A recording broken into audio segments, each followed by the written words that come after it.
Hello, everyone. Welcome to a new episode of the Dissenter. I'm your host, as always, Ricardo Lopes, and today I'm joined by Dr. Wade Allison. He is Emeritus Professor in the Department of Physics at the University of Oxford. He is the author of several books, including Nuclear is for Life, A Cultural Revolution, and Radiation and Reason, The Impact of Science on a Culture of Fear.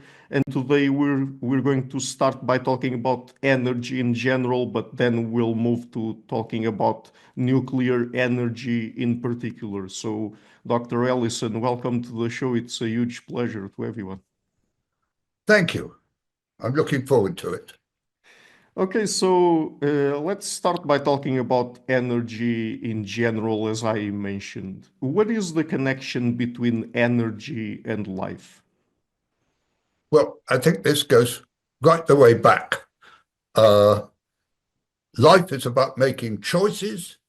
It's about being able to do this or that, moving to have control of your environment, and you need energy to do anything. And in a world which is increasingly seems to be chaotic, the power of natural science and its predictability is very comforting and useful, and that is what I have built my career on, teaching and lecturing and doing experiments at CERN and places, and understanding about energy, and then teaching people in schools and occasions like this, I hope. Mhm. So in your work, I read about four energy revolutions that have occurred since life began on Earth. Could you tell us about those four energy revolutions, and would there also be a fifth? And if so, what would it be? Well, I found it rather rewarding to think back that when life began on Earth, of course, there was only the sunlight and wind and rain, and they were weak and unreliable, but that is the only thing available. And in the winter, life had to stop. The plants dropped seeds, and they were ready for the next year, or they lost their leaves. And so at the very beginning, possibly between 3 and 1,000 million years ago, it was sunlight and wind and rain, with all their seasonal and daily variations. And that, of course, continues today, and those are what we call renewables. And then the next revolution came not by anything that we did, but what nature found by evolution. And that is the amazing ability to carry energy around with you in your own body. That is to say, the whole food and digestive system. And this was the animal period, and animals and fish and birds. And this was a huge step forward, because the animals could move from one place to another according to the season, and they learnt to survive. But still, each animal, each individual was limited in its energy to what it could get from its own food and digestive system. And so the third revolution came with the ability to use energy from outside your body. And this, well, there were two parts to this. The most important part, I think, was communication. Individuals learned to communicate with one another, to organize, to make teams of oxen and slaves and horses, and so on, to get energy beyond what one individual can do. And this was immensely powerful. and only humans managed to do this. Now, fire was an important part of that revolution, but only part. And then came the Industrial Revolution. And in the Industrial Revolution, we learnt to turn to make energy work. It was the invention of the engine. And this was an extraordinary advance. And as we know, this happened about 250 years ago. It was a revolution not only of engines, but of fossil fuels, which provided the energy for those engines. And it's a scientific question is, where is the energy in a lump of coal? Now, the official answer is chemistry, but that's just giving it a name. There are no springs and weights and so on in a lump of coal. You can't see where the energy is. And it wasn't until 1924, exactly 101 years ago now, that a young French student who got the Nobel Prize for it showed that, in fact, it was the motion of electrons inside atoms and molecules which was responsible for the energy of fossil fuels and, incidentally, for the energy of food and much else beside, and electronics and so on. And the physics of this is quantum mechanics, but we learnt to use it. We learnt to use it before we knew what was in fact going on. But quantum mechanics is like a musical instrument. An electron trapped inside an atom is like a wind instrument. The smaller the instrument, the higher the pitch. And it's because atoms are very small that the energies are very high, like a small musical instrument. And this development of this went on and gave us electronics and so on. And that is what I call the Industrial Revolution and the modern economy. But we're in trouble because of fossil fuels and their possible connection with climate change. It certainly don't make things better. They certainly cause pollution and smogs and disease and so on. So we are on the threshold of the fifth revolution. And actually, this isn't anything new. It's the same quantum argument, but this time with a much smaller resonant cavity, a much smaller musical instrument, where the waves inside the musical instrument are not electrons in atoms, but protons and neutrons inside the nucleus. And because the nucleus of an atom is 100,000 times smaller than the atom, its energy is 2 million times greater. And the marvel, well, one marvel of nuclear is that it is so energetic, and the other is that it is incredibly safe. But we'll get to that in a moment. This has been going on for some time. It's interesting to read that in 1931, Winston Churchill, writing in the Strand magazine, wrote, "The coal a man can get in a day can easily do 500 times as much work as the man himself. Nuclear energy is at least 1 million times more powerful still. The discovery and control of such sources of power would cause changes in human affairs incomparably greater than those produced by the steam engine 4 generations ago. Now, that is the threshold that he saw then, and we are still looking at it because we're frightened by it. So that is the fifth revolution. In fact, the Industrial Revolution, if you like it, was where the analog effort was provided by engines with energy from fossil fuels, and the nuclear revolution is a digital.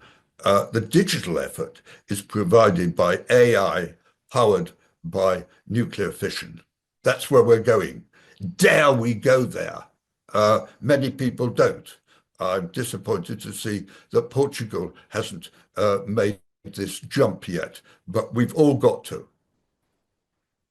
And so, just to make perhaps this point a little bit clearer, how important is energy for human society? Well, it's not the only thing. I think the other thing as we all know, is trust and confidence. This business of being able to talk to one another is only part of the problem. We've got to trust one another. And we've only got to look at what's going on in the States at the moment to realize that that's not a very easy problem.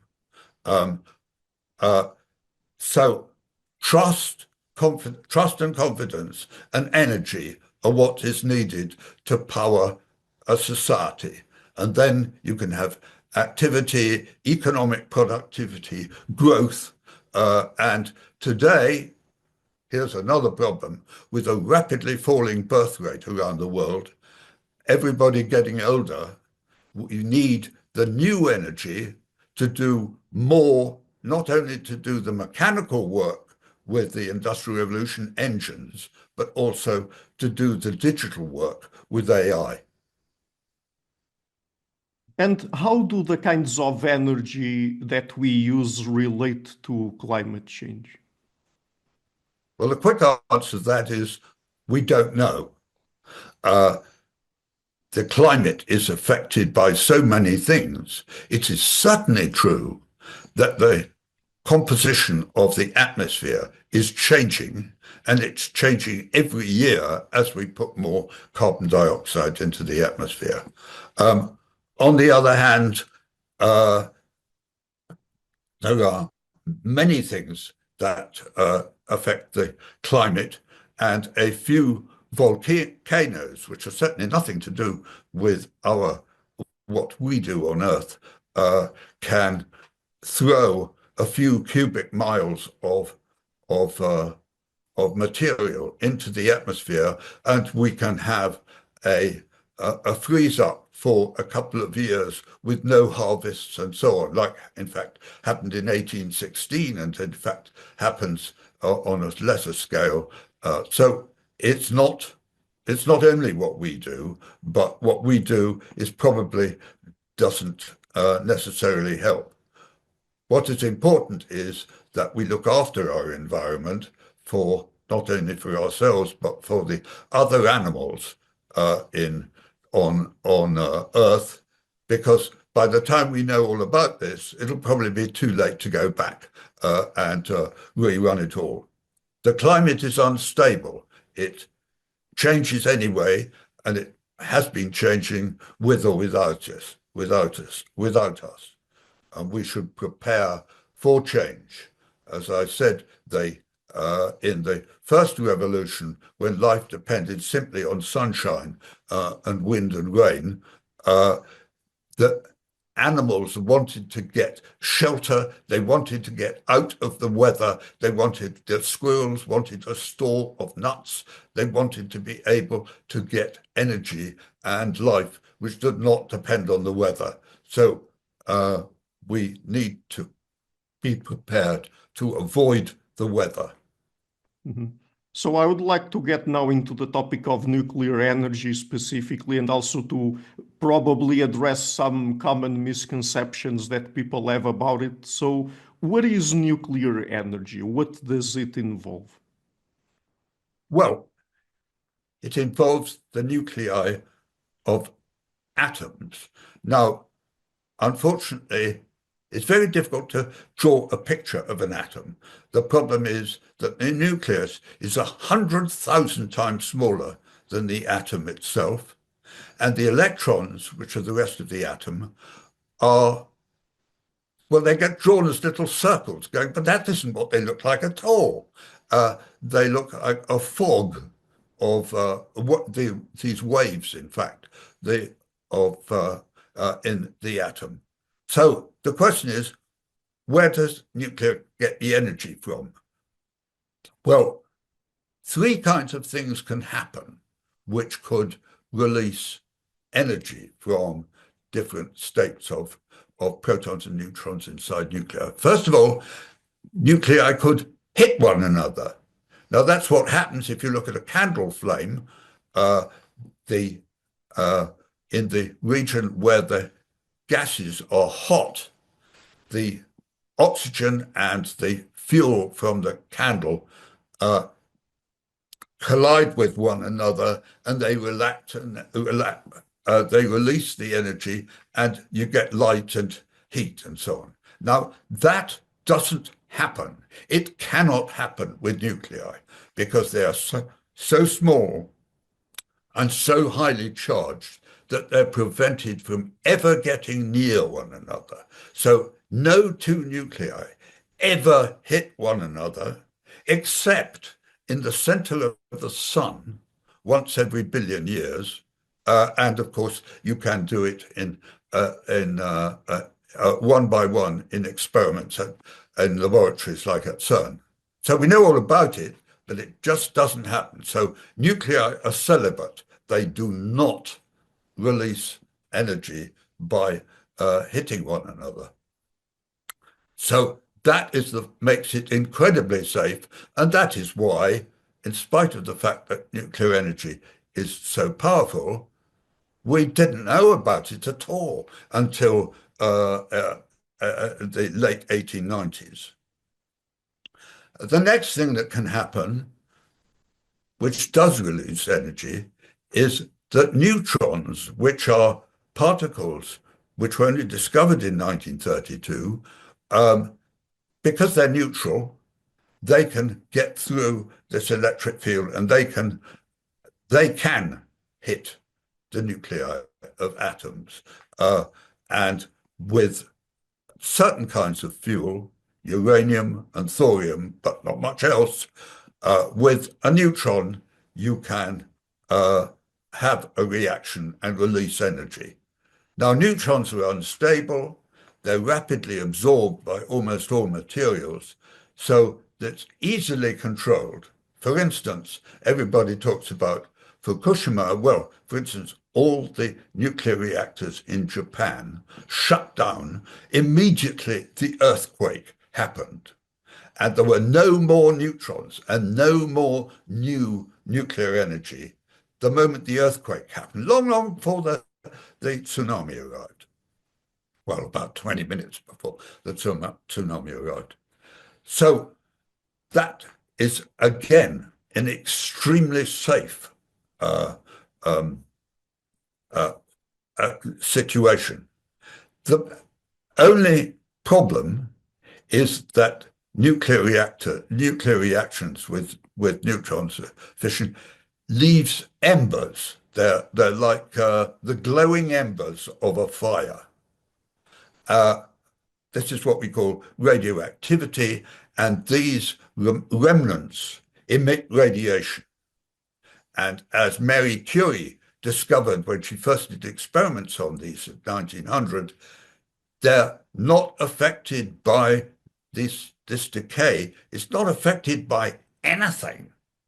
Not by temperature. You can't put it out. You can't start it. You can't do anything. So what you have to do is cool these embers to prevent them melting things and releasing it. But so radioactivity and radiation is a problem that we have to describe what happens. It actually has only about 10% of the energy of the nuclear fission, so it's not so powerful. But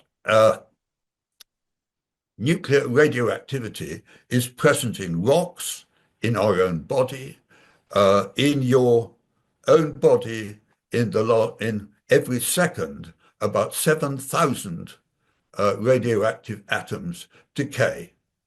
Now, life has always been like that. If biology hadn't found a way of protecting against that, we wouldn't be here. So small amounts of radioactivity do no harm, and they're all around us. The important thing about radioactivity and radiation is it's not contagious. It's not like a disease. You can't catch it. You can't spread it like a flame. Um, and this is very important. For instance, after an accident like at Fukushima, where some people have been had contact with radiation, hospitals and doctors, wouldn't treat people. They ran away from people who had been radioactive.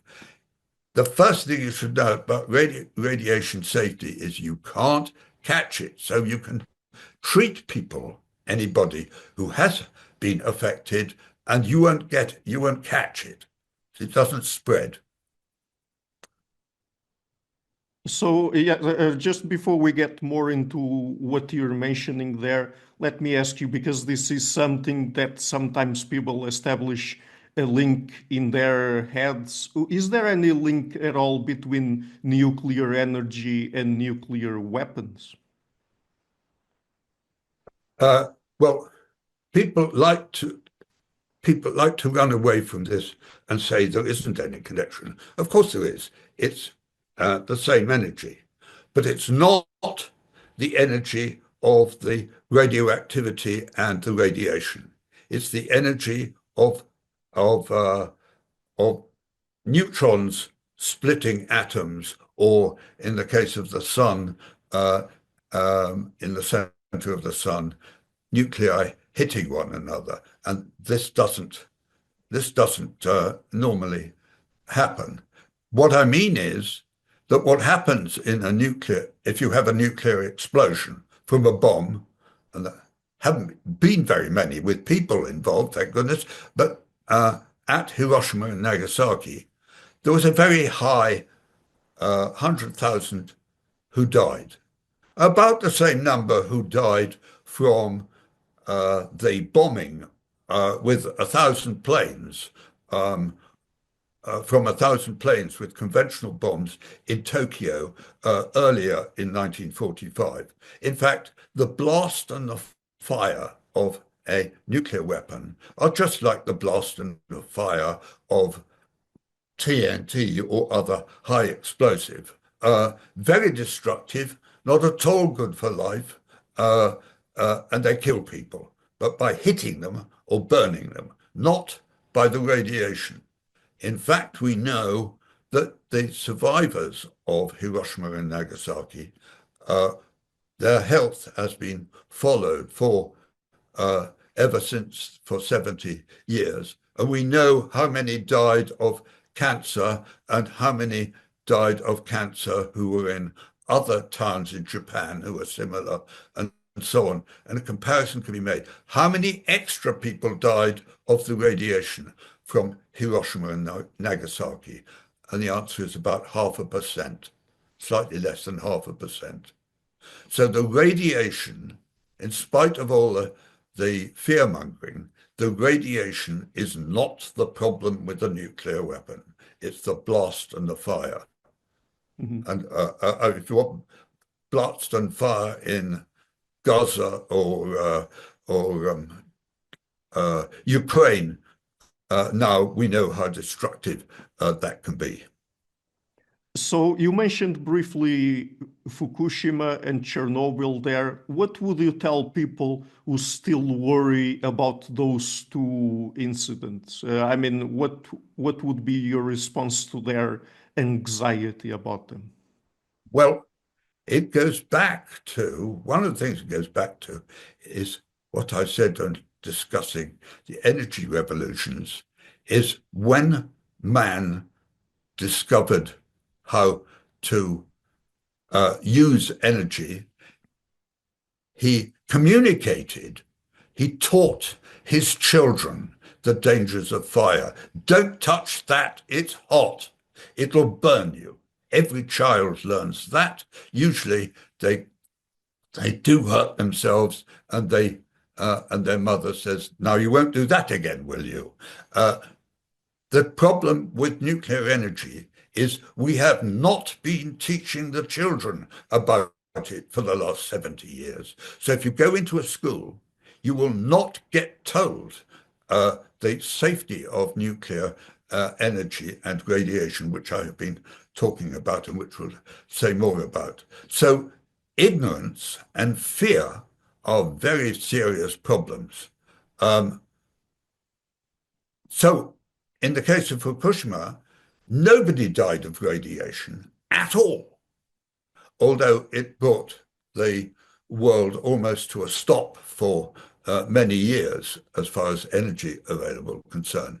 At Chernobyl, 28 people died who went in a few weeks after that, not of cancer, but their biology broke down, and there was no firm evidence of cancer, and that all happened in a few weeks. Those are the people who went in and fought the fire. Now, there's been intense study of whether people died of cancer at Chernobyl.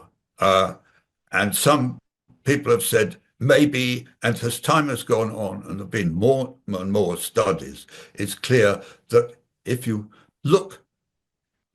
test everybody for something, then you will find a few people who you wouldn't have found anyway, and the mere fact of testing them causes them to think that maybe they were affected by the radiation, and maybe they have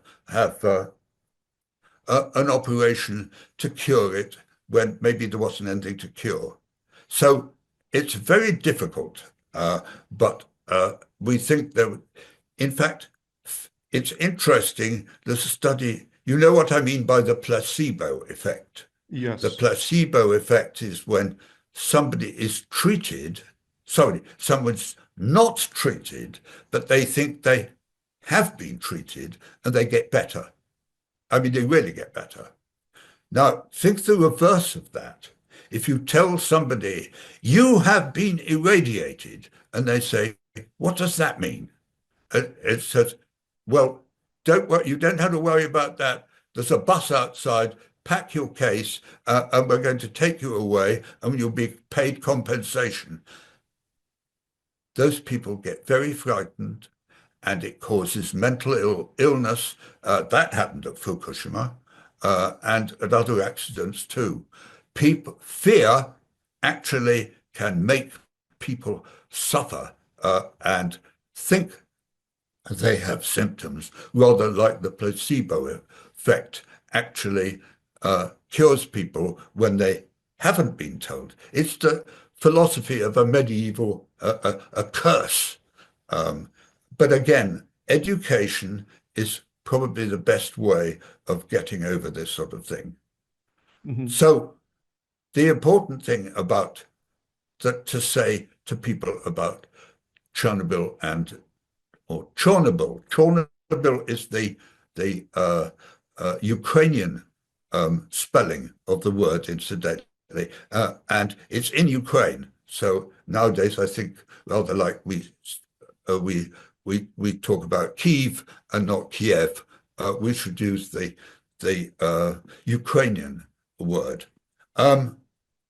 We should tell people, look, you are already protected against low levels of radiation because that is the environment in which biology evolved. So stop worrying. If you don't read murder mysteries if they upset you. You don't need the murder mysteries. Okay, and I think that you've already partly answered this question, but what would you tell people about the risks of ionizing radiation? Well, as I say, you're naturally protected by quite high exposures to radiation. And already in 1934, so this is before World War II, after Churchill, just after Churchill, just after the discovery of the neutron, uh, there was an international meeting of world authorities on radiation, and they agreed what was safe. And there is nothing, there's a lot more data now, but they got it right. The number that they gave got it right. Unfortunately, for political reasons, that has been exaggerated by a factor of between 500 and 1,000 now in order to frighten people. Because if you're in the war, if you're in the military business, it's beneficial if you can frighten the enemy about your weapons without actually using them or even without making them. I mean, Reagan had a whole campaign called Star Wars. Well, scientifically, that was not based on good science, but the Russians were terrified of it, and it was part of the collapse of the Soviet Union. So politically, there is reason to make people frightened of nuclear, even when it isn't. So people should understand that. What has happened since 1934, and every year amongst the Nobel Prizes for medicine and physics and chemistry, so is somebody who's unscrambled one of the mechanisms for protecting life from the effects of radiation. And what happens is, because our life is we're made up lots of cells, many of which are interchangeable. So if one of them goes out of action, you've got the other ones. The biology comes along and either repairs or replaces the cells and the DNA and so on. And it's brilliant.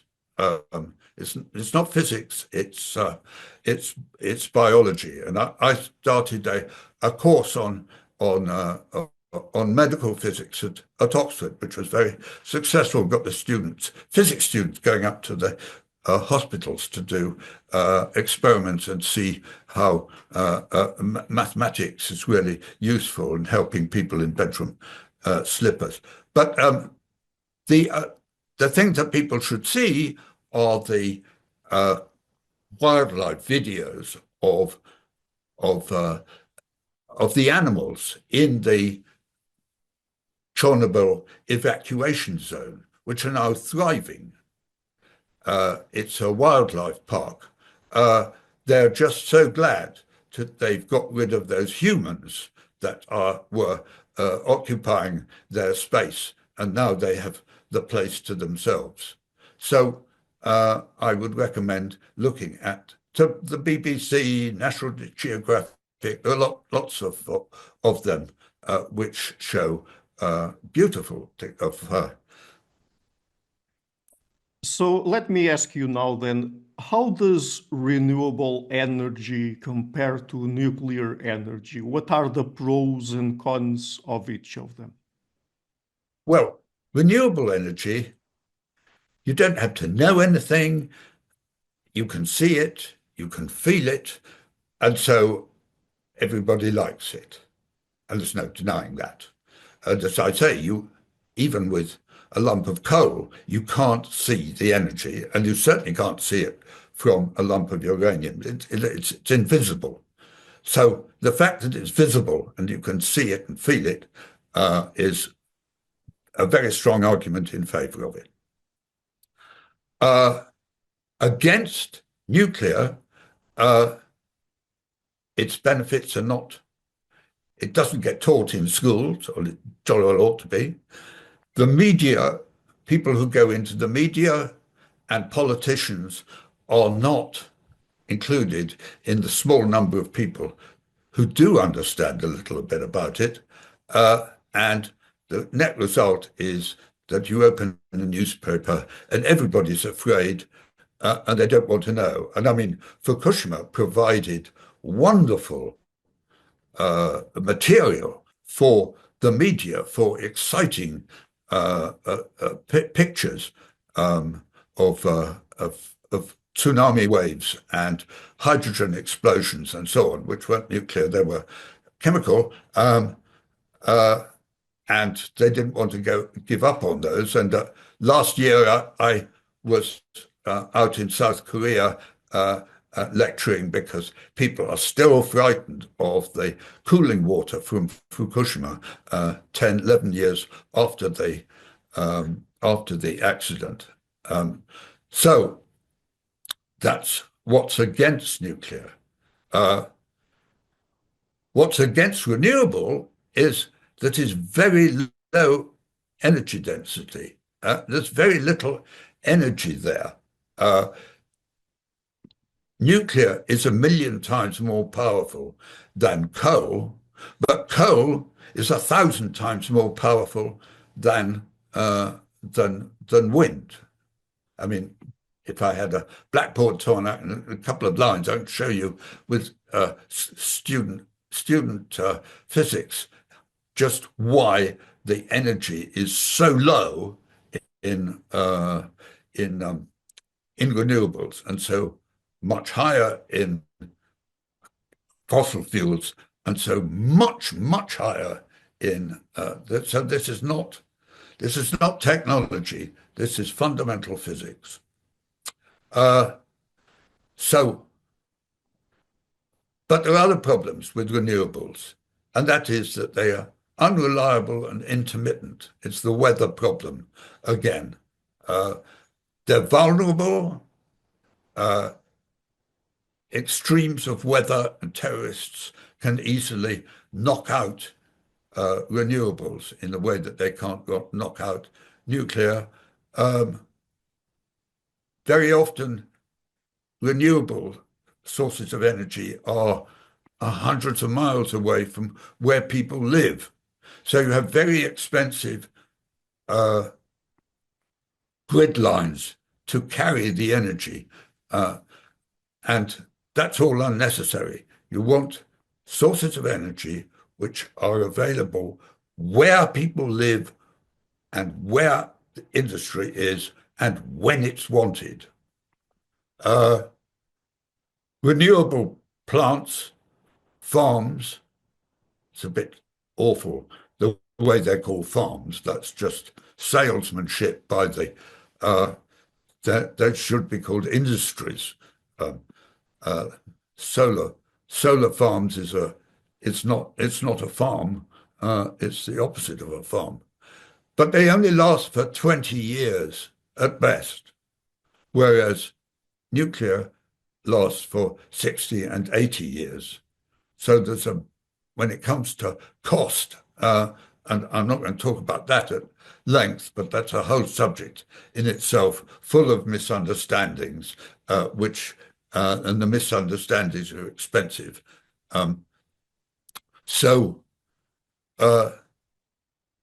Renewables are large, and there's a lot of stuff that would have to be decommissioned every 20 years, and nobody can tell you what they're going to do with it. Then there's nuclear.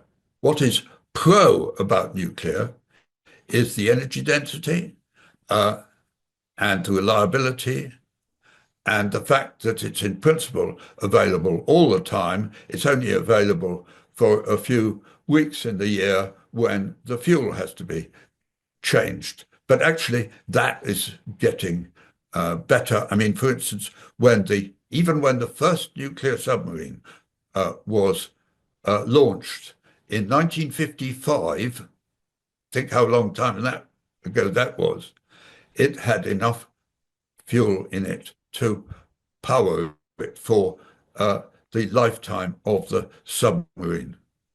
So the ships that are being designed now, which are nuclear powered, will never have to be refueled because they'll be able to go at 30 knots of speed for 30 years without any change of fuel. The waste,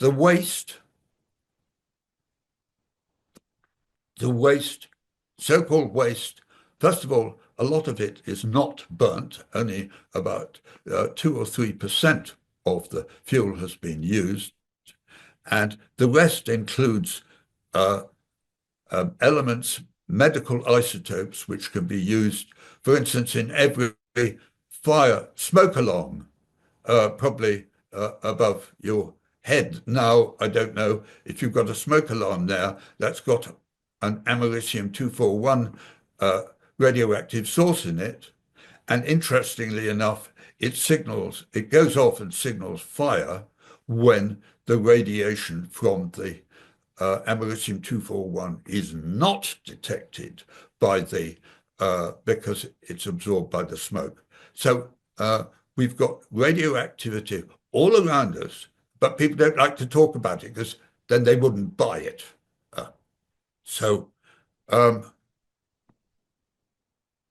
Also for nuclear, the enormous amount of heat that is also generated can be used for district heating, for heating homes. This is in addition to creating electricity. And in China now, and also in Scandinavia, where they have such district heating already, there is piping waste heat, hot water, around from the plant. You don't get that from a windmill. You can have process heat. You can make hydrogen and chemical feedstuffs and so on for industry. So the whole industry could be built round and even can grow food based on the energy from a nuclear plant. But I won't go into that. I've probably been long enough on answered this question already. So you've talked a little bit about waste there. People, of course, sometimes also worry about how nuclear waste is handled. Could you tell us about how we deal with it and whether it is risky in any way? Well, it is emitting radiation. It is not going to explode, but it is emitting radiation, and you can't stop it emitting radiation until it's died down. So that's the problem. First thing is, because nuclear fuel, you need so little nuclear fuel because of the factor of 1,000,000. You need 1,000,000th of the amount of fuel compared with coal, and you need get 1,000,000th of the waste. So if you, for the whole, all the energy for the whole of your life, for one person, for their heating, their transport, their food, everything could come from 1 kilogram of uranium fully used. And so that will create 1 kilogram of nuclear waste. Well, that's not very much. So you need to put it behind a bit of concrete, bury it in water, put it underwater for 5 to 10 years to cool it, because when it's radioactive, it gets hot, and it's the heat, the byproduct of the heat. But a meltdown is, people talk about meltdown as if it was something catastrophic. It's not. It's just it just melts and becomes rather difficult to deal with. But it's not going to do anything. For storing, it can be vitrified, so it can be encased in glass, stored on the surface. It can be buried, but that's a bit of a silly thing to do when you can think of all the things you can do with the waste. The fission products, there are two kinds of radioactivity in nuclear waste. One are where the nucleus is already fissioned, and that's called fission products. And they have a 30-year half-life, which means that the radiation has dropped by a factor of 1,000,000 or 600 years. So that's not difficult to deal with. The longer products are like the americium-241. They have a longer, or many of them have a much longer lifetime. The plutonium has a much longer lifetime, and they do need to be burnt up. But when I say they have a much longer lifetime, it means they're much less radioactive for longer rather than being very radioactive for shorter time. So there's a question of what happens to fission products and what happens to the actinides, as they're called, like plutonium. But none of those is a problem. They've all been dealt with. There's more than one kind of solution. Exactly which one will be preferred by the marketplace is a matter of economics, and where you get the fuel for the next reactors from.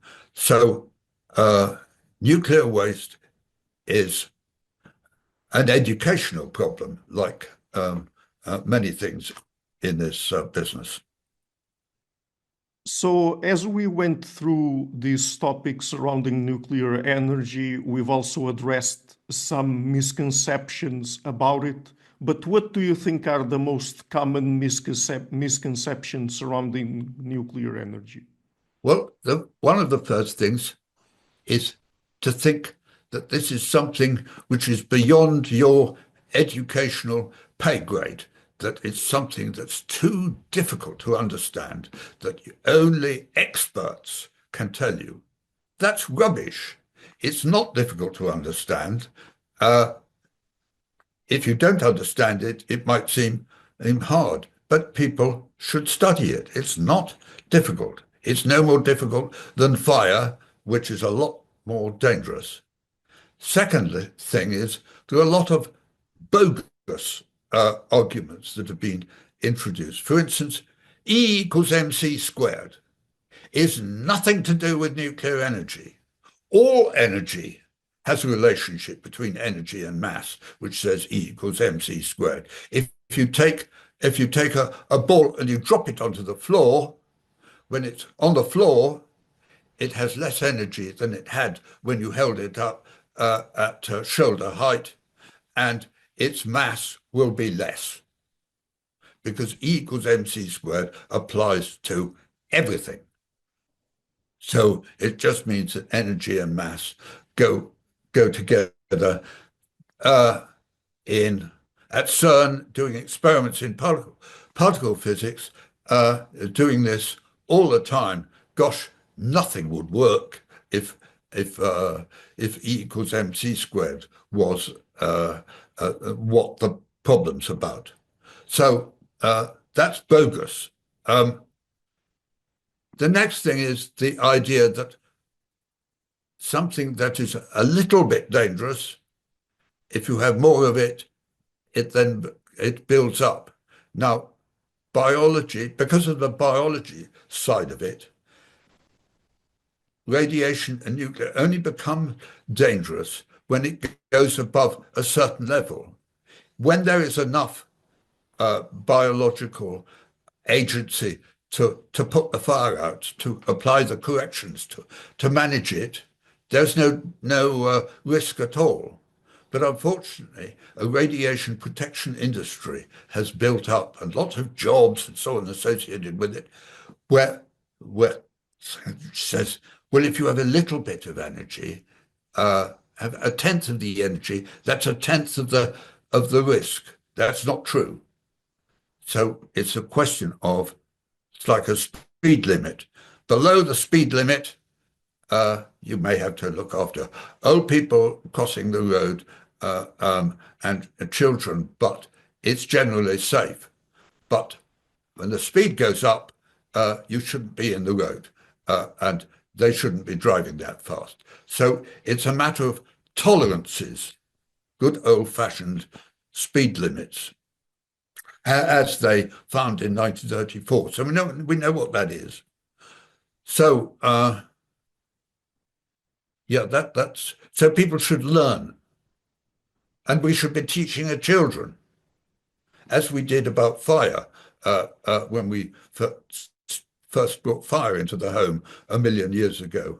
That wouldn't have worked if we didn't have the power to educate people. Animals don't educate one another in the way that humans do. And in the case of nuclear, humans don't either. And why do you think that so many environmentalists seem to be against nuclear energy? Well, there's a psychology of group membership.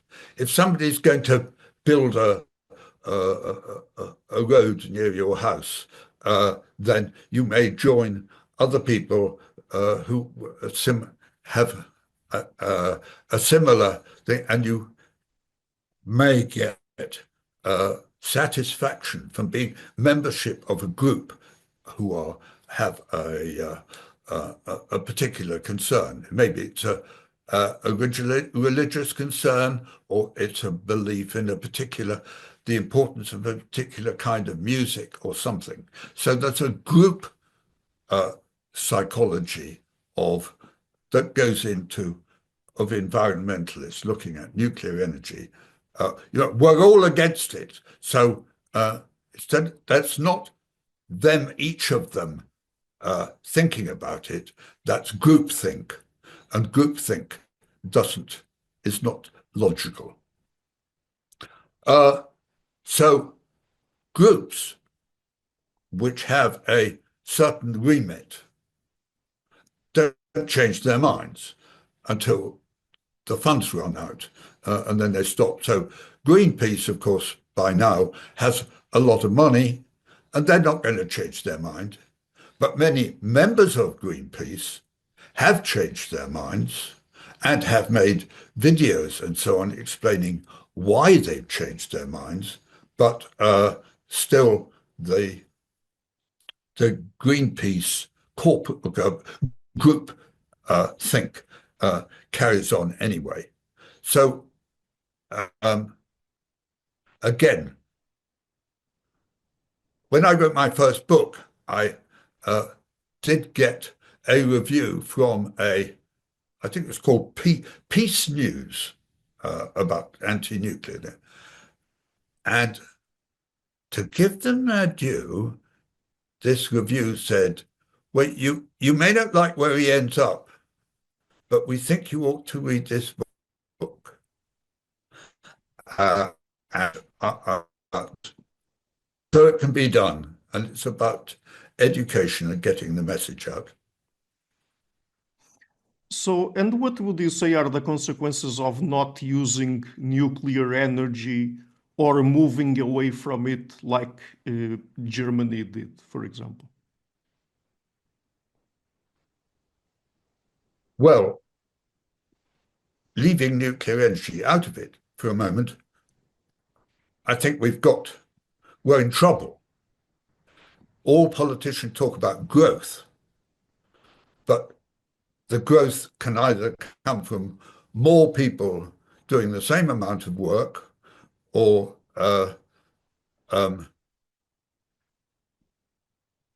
smaller number of people doing more work. But if the number of people is going down and they're getting older, there are going to be less people doing less work. and more people on social security and more people drawing pensions and so on. So the reason, and then there is the climate change concern. So everything's coming together to suggest that, and AI is appearing. So everything's coming together to suggest that we are on the edge of a revolution, and it's coming from many directions. Now, Germany, of course, decided against nuclear, and it would go back to renewables, which are weather dependent. Now, the whole of this story can be described as how to get away from the weather, going right back to the plants who were forced to drop their existence as seeds for the following season. Now, France and Norway and Canada and others, not often enough UK, never Portugal, have not grasped this problem properly. So it's not just about electricity, it's about much more than that. And in particular, it's about supplying the electricity, the energy, where people live, not putting nuclear plants out of sight, out of mind, hundreds of miles away. That was done in the UK and in America. So for defense reasons, because people thought it was dangerous and secret and all the rest of it. There's nothing secret about nuclear. That's part of people's dramatic thinking.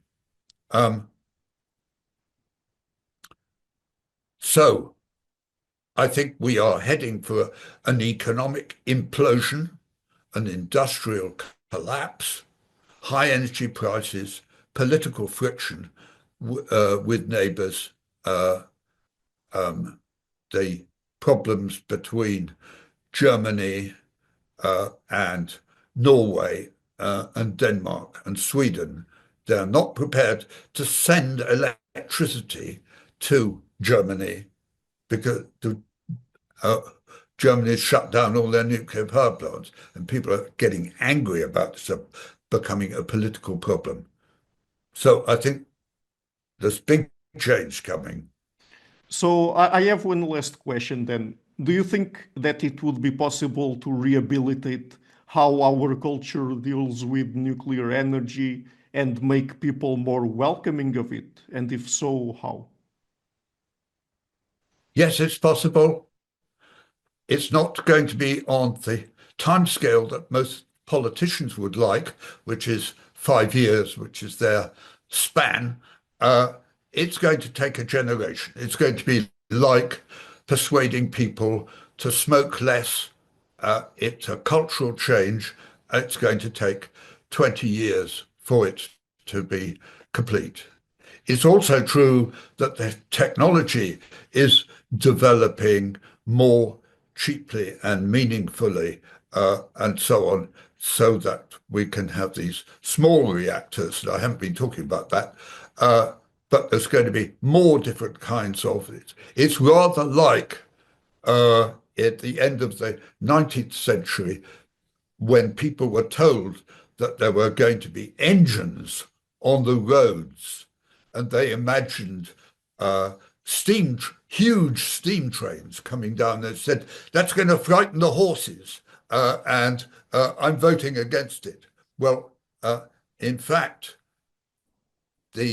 what came along then, principally from France and Germany, were little cars, which were, everybody had one. They're not great big steam trains. Things can be much significantly smaller, significantly local.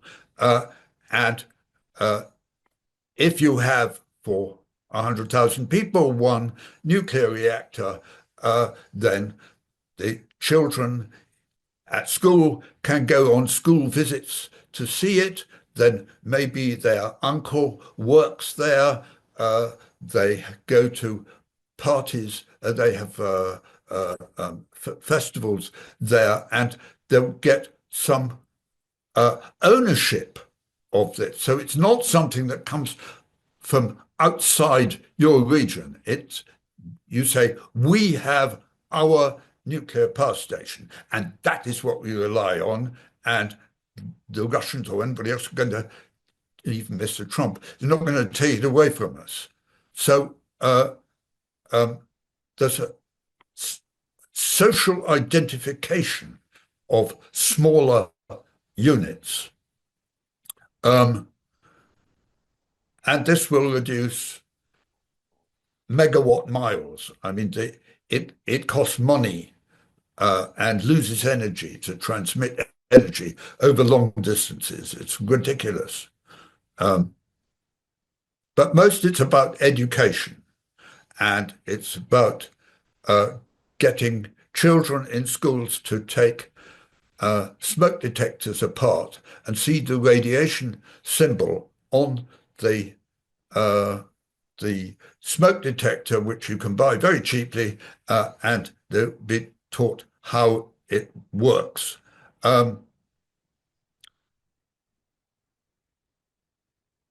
There are other things we've got to do, which are more difficult. There is a whole culture of committees and safety procedures and laws and regulations, which have got to be taken down. They are not based on science. They're based on fear. And it's difficult to know how to do that, because you have to take them down. You've also got to deal with the fear first. And so that's why it's going to take some time. But in the end, electricity should be cheap. There's no shortage of nuclear fuel. Uranium dissolves in seawater, in water. It's soluble. So you actually, to mine it, you can pump water down a mine and pump it back out again.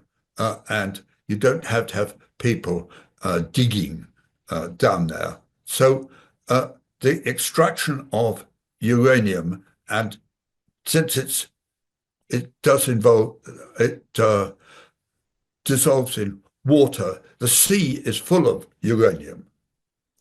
And it's not far, it's only a factor of 2 or 3 away from being commercially sensible to make uranium, to get uranium from seawater. So there's no shortage of uranium.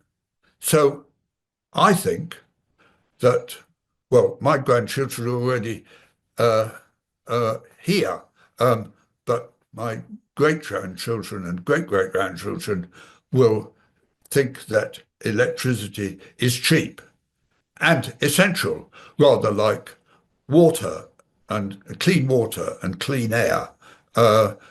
Just saying they are too cheap to meter doesn't mean to say they're not important. Air and clean water are extremely important, and electricity should be the same. Great. So, Dr. Allison, thank you very much for taking the time to come on the show. It's been a very informative conversation. Thank you. Hi guys, thank you for watching this interview until the end. If you liked it, please share it, leave a like and hit the subscription button. This show is brought to you by Enlights, learning and development done differently. Check their website at enlights.com, and also please consider supporting the show on Patreon or PayPal. I would also like to give a huge thank you to my main patrons and PayPal supporters: Per Larsen, Jerry Mullerens, Frederick Sunda, Bernardo Seixas, Olaf Alex, Adam Kessel, Matthew Whittingbourd, Arno Wolf, Tim Hollis, Eric Alenia, John Connors, Philip Forrest Connolly, Dan Demetri, Robert Windiger, Rui Inácio, Zup, Marco Neves, Colin Holbrook, Phil Kavanagh, Michael Stormir, Samuel André, Francis Ford, Tiago Nunes, Fergal Cossen, Hal Herzog, Nuno Machado, Jonathan Librant, João Linhares, Stantanti, Samuel Correia, Eric Hines, Mark Smith, João Eira, Tom Hummel, Sardes France, David Sloan Wilson, Yacila Dez Araújo, Romain Roach, Diego Londonho Correia, Yannick Punter, Dana Rusmani, Charlotte Bliss, Nicole Barbaro, Adam Hunt, Pavlo Stasevski, Nelek Bach, Guy Madison, Gary G. Allman, Sam Afzal, Adrian Yeager, Paul Tolentino, João Barbosa, Julian Price, Edward Hall, Edin Bronner, Douglas Fry, Franca Bortolotti, Gabriel Ponce Cortez, Ursula Litsky, Scott, Zachary Fish, Tim Duffy, Sonny Smith, John Wiseman, Daniel Friedman, William Buckner, Paul George Arnaud, Luke Loaki, Georgios Theophanes, Chris Williamson, Peter Wolozin, David Williams, Diogo Costa, Anton Erickson, Charles Murray, Alex Shaw, Maury Martinez, Coralie Chevalier, Bangalore Atheists, Larry Dealey Jr., Old Erringbon, Sterry, Michael Bailey, Dan Sperber, Robert Grassi, Igor N., Jeff McMahon, Jake Zool, Barnabas Radix, Mark Campbell, Thomas Dovner, Luke Nissen, Chris Story, Kimberly Johnson, Benjamin Galbert, Jessica Nowicki, Linda Brandon, Nicholas Carlson, Ismael Benzliman, George Coriatis, Valentin Steinman, Per Crowley, Kate Van Goller, Alexander Hubbard, Liam Dunaway, BR, Masood Ali Mohammadi, Perpendicular, Jonas Hertner, Ursula Goodenough, Gregory Hastings, David Pinsoff, Sean Nelson, Mike Lavigne, and Dios Necht. A special thanks to my producers, Isar Webb, Jim Frank, Lucas Stafiniak, Tom Vanagdam, Bernard Ignik, Curtis Dixon, Benedict Mueller, Thomas Trumbull, Catherine and Patrick Tobin, John Carlo Montenegro, Alnick Ortiz, and Nick Golden, and to my executive producers, Matthew Lavender, Sergio Quadriano, Bogdan Kanivets, and Rosie. Thank you for all.